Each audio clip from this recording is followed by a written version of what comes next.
آج ہم کو کہتے ہو گھر واپس چلو. ارے بابا، ہم نے تو منو کی چوکھٹ پر سر رکھ رکھا ہے، ہم کہاں گھر جائیں گے؟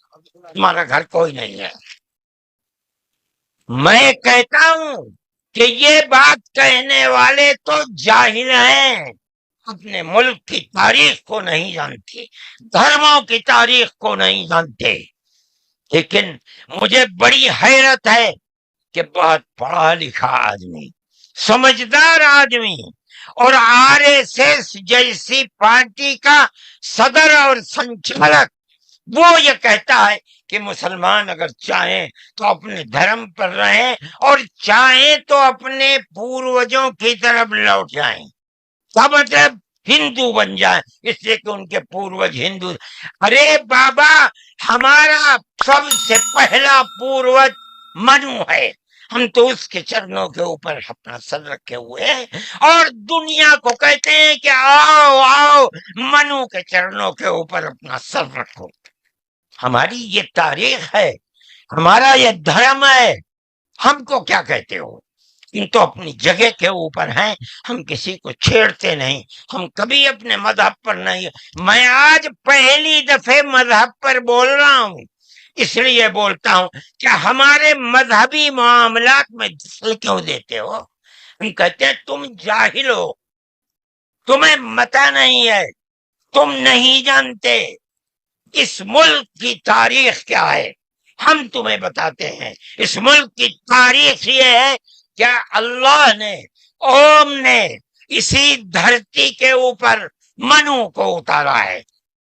منو یعنی آدم کو اتارا ہے، ان کی بیوی ہم حوا کہتے ہیں، وہ ہموتی کہتے ہیں، اس کو اتارا ہے.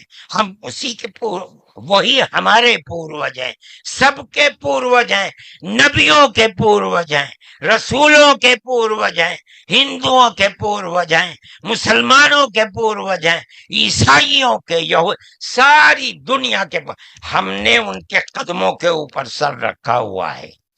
ہم مر جائیں گے مگر وہاں سے اپنے سر کو نہیں اٹھائیں گے.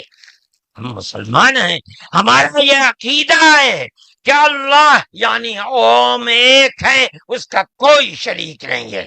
ہم 1400 سال سے اس ملک کے اندر رہ رہے ہیں، ہمیں کبھی چھیڑا نہیں گیا، ہمارے مذہب کو نہیں.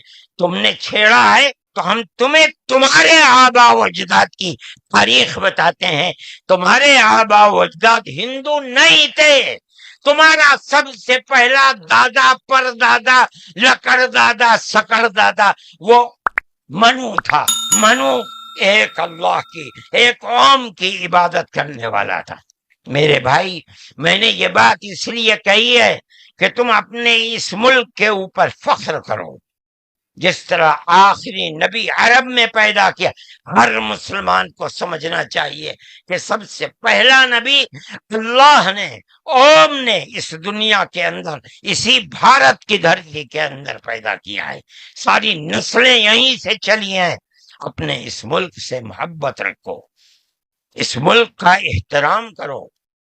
شریعت الگ الگ ہے لیکن دین یعنی عقیدہ ایک ہی ہے، اور وہ عقیدہ اس دنیا کے اندر اسی بھارت کی دھرتی سے چلا ہے. لوگ راستے سے بھٹک گئے، وہ دوسروں کی عبادت کرنے لگے. ہم نہیں بھٹکے، بھٹک گئے تھے. یہ اوپر والے کا کرم ہے کہ اس نے پھر ہمیں وہیں پہنچا دیا جہاں ہمارے جد امجد منو تھے، جس کا رشتہ ہمیں بتایا حضرت محمد صلی اللہ علیہ وسلم نے. اس لیے لا الہ الا اللہ محمد الرسول اللہ، یہی ہمارا عقیدہ ہے، ہم اس کے اوپر قائم ہیں.